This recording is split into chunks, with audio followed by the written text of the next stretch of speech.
Bueno, mis hermanos, vamos a seguir aquí. Espero que esta grabación quede bien.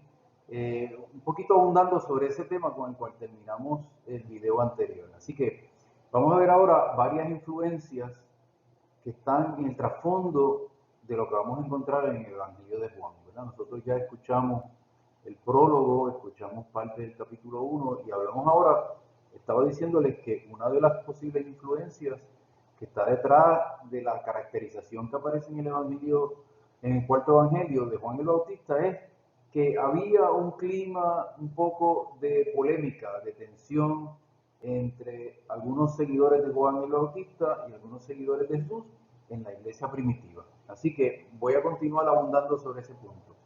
Así que basándonos en los datos del Nuevo Testamento y otras fuentes, algunos han argumentado que el grupo de los discípulos de Juan llegó a desarrollarse y a convertirse en algún tipo de secta.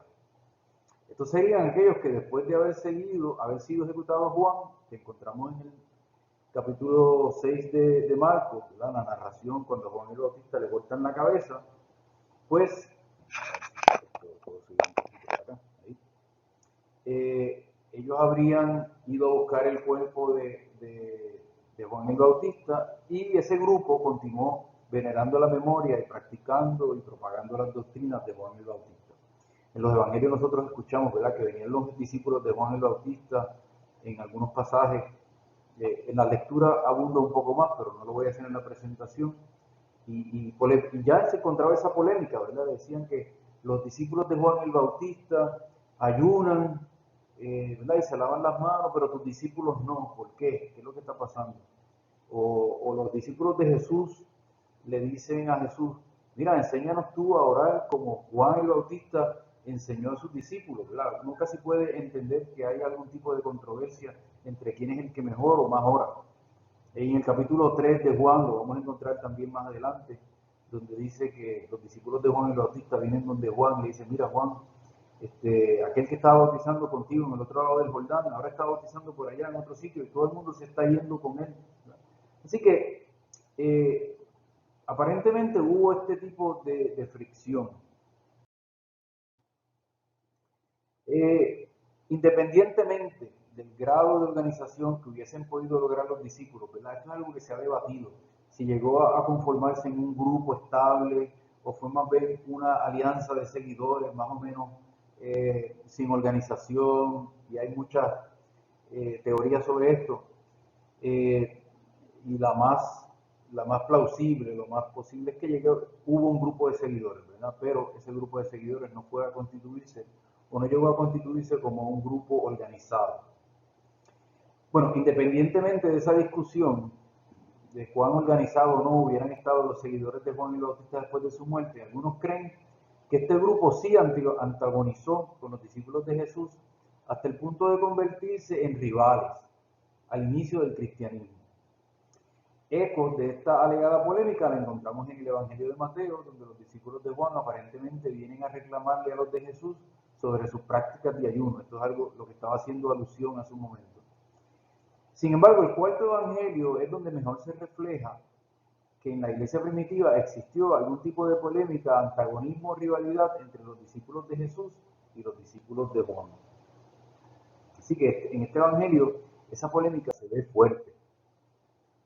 Así que algunos pasajes en donde se ve eso, ¿verdad? Como muchos han hecho notar, las narraciones sobre Juan el Bautista en este evangelio se esfuerzan por establecer claramente la superioridad de Jesús.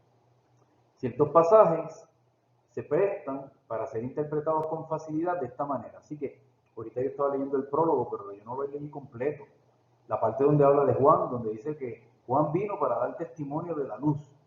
Pero entonces inmediatamente después dice, Juan no es la luz. No se crean que Juan no es la luz. Una negación, ¿verdad?, tajante de que Juan no es. Como la que vimos ahorita en el capítulo 1, donde dice Juan, yo no soy el Mesías, yo no soy el profeta, yo no soy Elías. Número 2, Juan enfáticamente niega ser el Cristo. Esto a lo que acabo de hacer referencia. Número 3, Juan testifica que Jesús existía antes que él. Todo esto lo vimos en el capítulo 1. Juan identifica repetidamente y sin lugar a dudas a Jesús como el Cordero de Dios, sobre quien ha visto bajar el Espíritu y que se ha quedado sobre él, ¿verdad? Jesús, enfático. El Evangelio también enfatiza que Jesús, ahora en las notas no sé, pero ya veremos qué es, ¿verdad? Pero enfatiza algo sobre Jesús, no sobre Juan. Sobre que Jesús hizo milagros, pero que Juan no hizo ningún milagro, ¿verdad? Eso es bien interesante. En el capítulo 10:41 vamos a encontrarlo, podemos ver, vamos a buscarlo, búsquense, ese es una negación bastante importante, fíjense ya a mitad del Evangelio casi, ¿verdad? En el 10:40 Jesús se retira lo podemos leer ahí mismo, ¿verdad? En el 10:40 dice, se marchó de nuevo al otro lado del Jordán, al lugar donde Juan había estado bautizando y se quedó allí, ¿verdad? Así que eso es, aparentemente después de una crisis que Jesús tiene, ¿verdad? Ya lleva un tiempo predicando, ya lleva un tiempo de ministerio, pero en un momento Jesús vuelve, como quien dice, a las raíces y vuelve al sitio donde Juan el Bautista, él había conocido a Juan el Bautista, donde se había dejado bautizar por él, y dice el comentarista, ¿verdad? El evangelista dice, muchos acudieron a él, a donde Jesús, y comentaban, fíjense lo que comentaba la gente, Juan no hizo ningún milagro, ningún signo, pero todo lo que Juan dijo de este era verdad, y muchos creyeron en él. Así que ese énfasis de que no es Juan, sino que es Jesús. Y también en el capítulo 3 presenta a los discípulos de este incomodándose por lo que hacen los discípulos de Jesús, se los mencioné anteriormente. Además, consistentemente y enfáticamente es presentado como el testigo de Jesús, cuyo principal rol es señalarlo. En ese mismo capítulo 3:28, él va a decir, yo no soy el novio, ¿verdad? El que tiene a la novia es el novio. Yo soy el amigo del novio, ¿verdad? Yo soy el mejor amigo de él. Y mi alegría es escuchar la voz de él.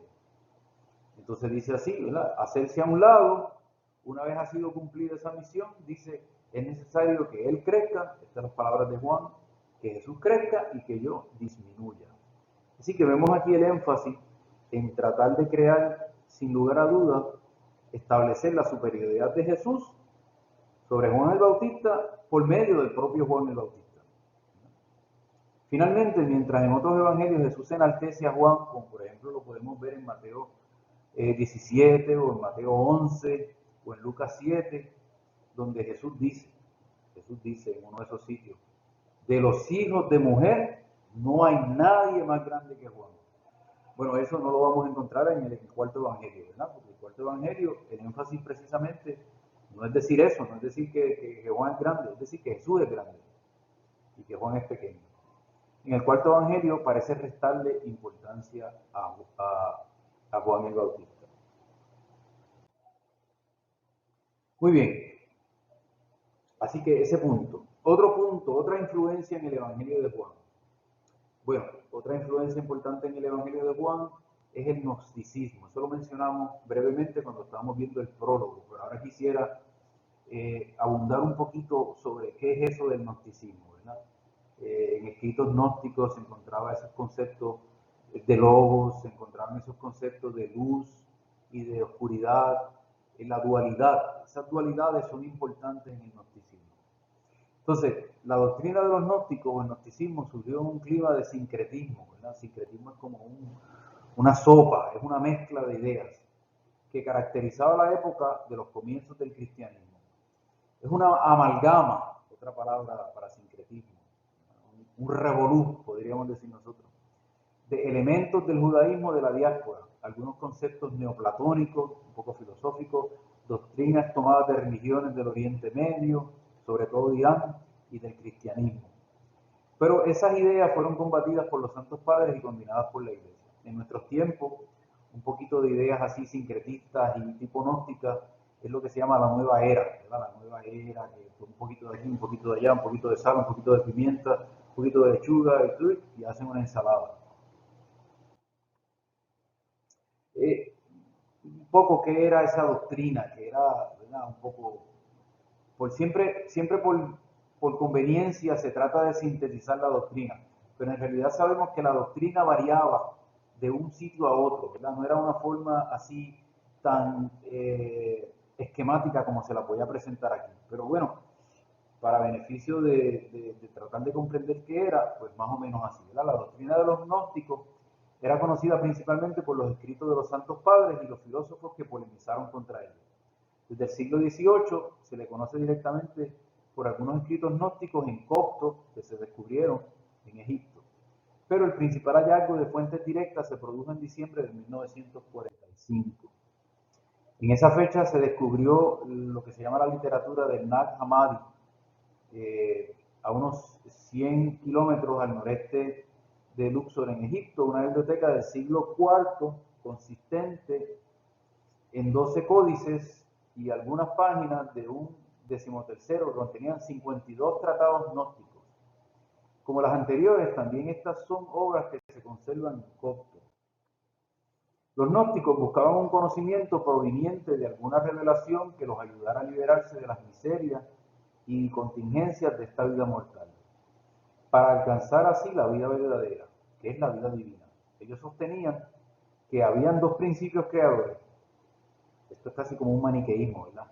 El bien, creador de todo lo bueno y lo espiritual, no tenía materia, y el mal, creador de la materia, lo carnal y lo mundano. Aquí encontramos esta dualidad. El hombre está compuesto por una partícula divina preexistente. Fíjense que aquí ya empezamos a escuchar eco de lo que después uno parece escuchar en el Evangelio de Juan, que ha caído en este mundo y ha quedado encarcelado en el cuerpo. Así que ese dualismo que también encontramos en Santa Teresa, ¿verdad? Que el cuerpo es la cárcel del alma. En el ser humano se encuentra entonces un elemento celestial, el alma, y también el corporal, la carne, que es lo negativo y pertenece al mundo de las tinieblas. La situación miserable del hombre se deriva del elemento corporal, que es corruptible. Surge entonces la necesidad de una redención, de algo que libere al alma, ¿verdad?, esta sustancia espiritual, de la materia que la oprime y la esclaviza, para que esta chispa divina pueda volver a su lugar de origen. Permítanme aquí un momentito, a ver si esto me ayuda. Ok, ajá. Muy bien, entonces sigue la doctrina de los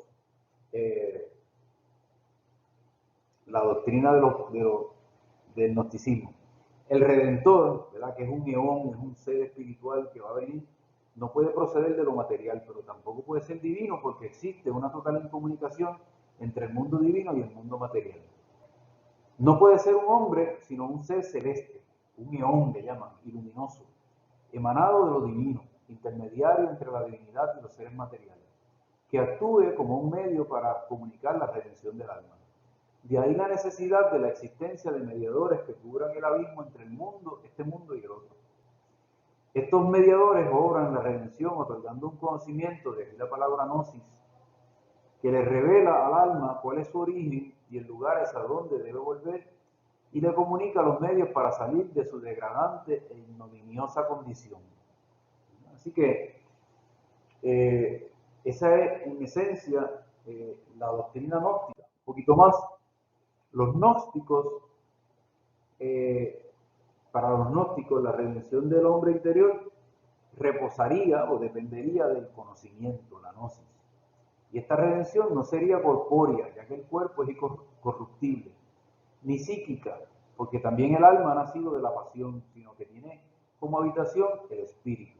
Por ello, la redención es necesariamente neumática, algo espiritual, no material. Porque el ser humano, ¿verdad?, el hombre interior y neumático, se redime por medio del conocimiento, la gnosis. Y le basta tener el conocimiento de todas las cosas. Esto sería la redención verdadera.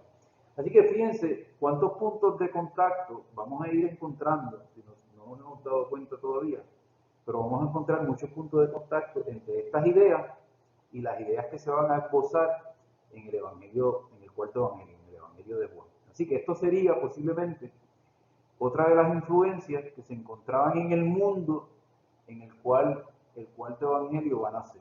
Y posiblemente el autor, Juan, va a tratar de incorporar alguna de estas ideas, pero con otro sentido, para entrar en diálogo o para rebatir o para polemizar contra los que creían, los que pensaban de esta manera.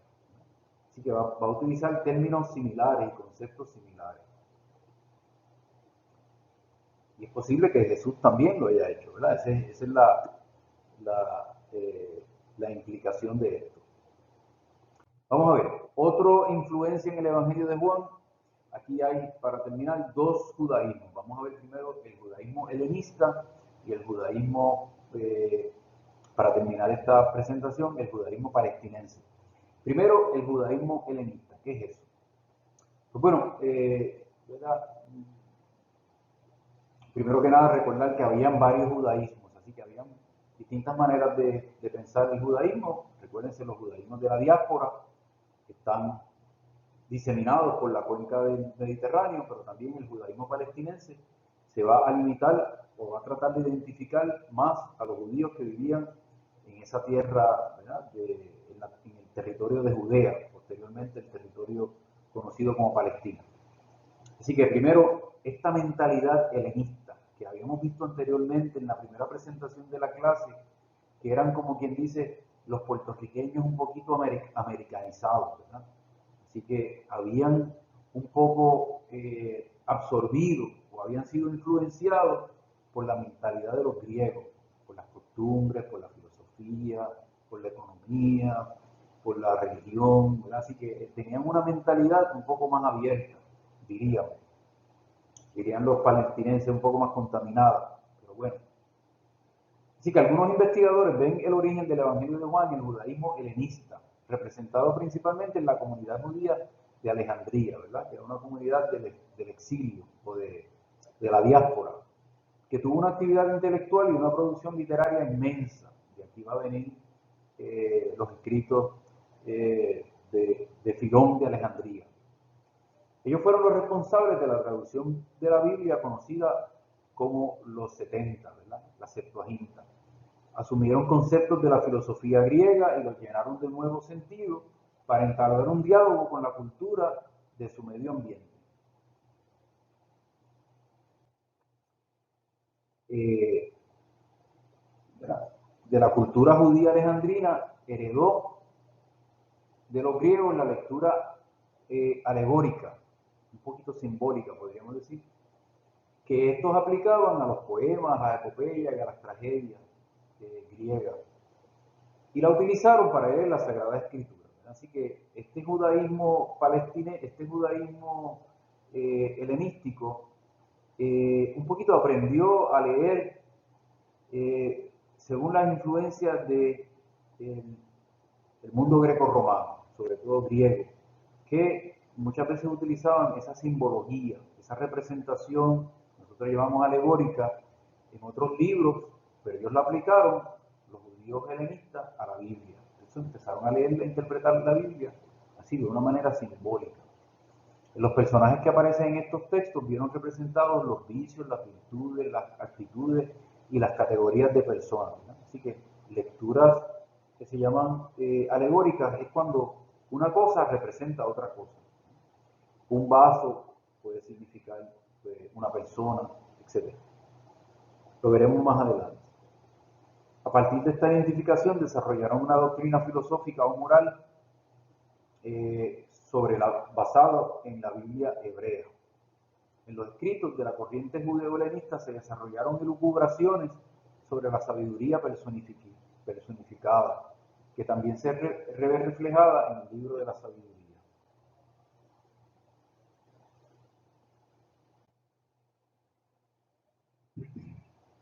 El libro de la sabiduría es un libro que fue redactado por un escritor de esta comunidad y muestra el gran esfuerzo por trabasar la riqueza del pensamiento del Antiguo Testamento a la fórmula fija y precisa del pensamiento griego, ¿verdad? Así que el libro de la sabiduría es uno de los deuterocanónicos, no está en la Biblia hebrea, pero está en el canon de la Septuaginta, está en el canon de la Biblia hebrea traducida y está en el canon nuestro. Pero ese libro refleja mucho la mentalidad helenística, de tratar de interpretar la ley, la sabiduría, las costumbres hebreas, pero desde una mentalidad helenística, griega. Un exponente de esta corriente, como hemos visto ya anteriormente, de pensamiento fue el gran filósofo judío Filón de Alejandría, ¿verdad? Que fue contemporáneo de la iglesia aproximadamente antes 20 antes de Cristo al 50 después de Cristo. En el momento donde estaba el cristianismo emergente, pero él estaba en Alejandría. Finalmente, hay que recordar también que el judaísmo helenista se caracterizó principalmente por su actitud no conformista, por su oposición al templo y por la simpatía al pensamiento griego, ¿verdad? Así que estos serían todas ideas que de alguna manera la podemos ver reflejadas en el Evangelio de Juan y que por lo tanto pudieron haber, ¿verdad?, influenciado la discusión o el pensamiento del cuarto Evangelio. Bien, otra influencia en el Evangelio de Juan es el judaísmo palestinense. Así que la manera de pensar de los judíos que vivían en Judea. Por judaísmo palestinense se entiende esta forma que conservó el judaísmo en el territorio de Judea, que posteriormente se va a llamar Palestina y que se expresó preferentemente en lengua hebrea. Es un punto importante, ¿verdad? La lengua. Así que el judaísmo palestinense, a diferencia del judaísmo de la diáspora o del judaísmo helenístico, pues aquellos hablaban griego, estos hablaban hebreo, ¿verdad?, o arameo. Cada vez hay mayor consenso entre los autores de que el cuarto evangelio, aunque aparentemente es el más helenizado, es el que conserva más elementos judíos tradicionales. Así que aquí hay discusión, ¿verdad? ¿Qué hay más influencia? ¿Del judaísmo helenístico o del judaísmo palestinense? Pues, ¿verdad? Aquí hay que tener consciente que aquí también pudo haber influenciado esta manera de pensar de Judea. Así que es evidente que entre los evangelistas Juan es el que tiene menos citas del Antiguo Testamento, ¿verdad? Pero, sin mencionarlo, continuamente está trabajando imágenes y conceptos del Antiguo Testamento. Así que no es como que se ha olvidado de la tradición judía. Está muy viva, lo vamos a ver más adelante. También se señala la influencia de las interpretaciones bíblicas del judaísmo en el cuarto evangelio. Así que, como el judaísmo helenístico utilizaba la alegoría, también los métodos de interpretación que eran más asociados al judaísmo de Judea se ve reflejado en este evangelio. Así que cuando Juan alude a los textos del Antiguo Testamento, y quiero subrayar aquí esta palabra alude, ¿verdad? Alude, es importante. Aludir puede también diferenciarse de insinuar o de referirse a o de citar, ¿verdad? Así que hay una discusión muchas veces en la Biblia de cuando un autor hace algún tipo de referencia al Antiguo Testamento. Y hay distintos términos y esa referencia puede variar en grados y en fuerza. No es lo mismo aludir que citar, que referirse, que insinuar, ¿verdad? Puede ser distintas cosas. Así que cuando Juan alude a los textos del Antiguo Testamento, no siempre se refiere a ellos con el sentido que tienen en su contexto original, sino que con frecuencia los entiende así como se encuentran enriquecidos por la tradición judía. Esto es muy interesante, esto lo hace Pablo también, ¿verdad? Así que es lo que se llama un poquito la técnica de un midrash, ¿verdad? Un midrash es cuando uno lee un pasaje del Antiguo Testamento pero lo va enriqueciendo. Eso era un tipo de exégesis muy judía y eso es lo que vamos viendo también en el Evangelio.